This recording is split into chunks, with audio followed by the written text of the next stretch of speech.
water. We need water to survive, but it's heavy and it takes up a lot of room on a spacecraft. So to solve this problem, we could potentially turn this ice into water that we could drink, study, and use. Scientists suspect that the ice deposits may also contain iron and sulfur, which could be used for manufacturing in the future. But that's in the long term.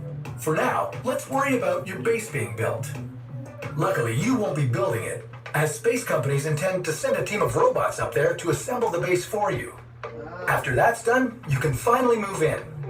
The base will be roughly 12 meters high and 5 meters in diameter. That may sound pretty roomy, but you won't be alone. Space companies are planning to send 6 people to Mars for the first expedition.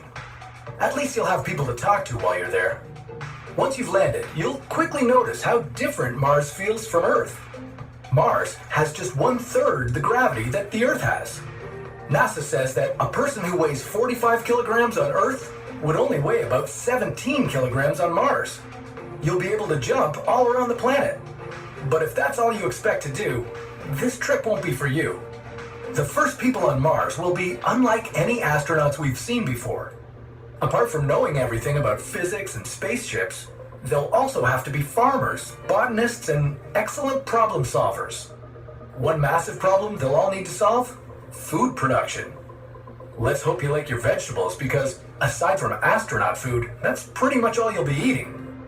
A university in the Netherlands simulated crop growing on Mars and found out that potatoes, peas, carrots, and radishes could all grow on the planet.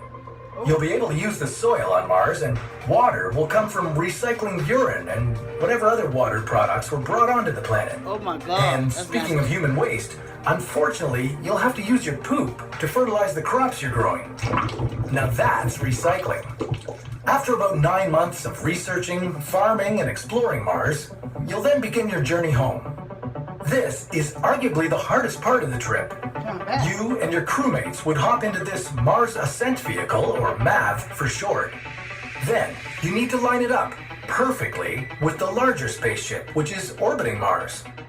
The ascent up to your spaceship could last as little as under a half an hour, or it could be several days. It all depends on whether you can line up the MAV with the larger spaceship. And if not done correctly, things could go very, very bad. But if all goes according to plan, think of what you've just done. You were the first person on Mars.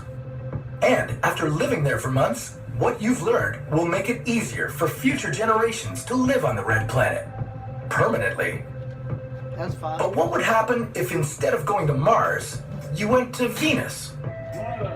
Well, that sounds like a story for another What If. Yeah. No, I mean this. Okay, that makes sense. I like that one, guys. Makes sense. Like and subscribe. Peace. Let's go to Mars.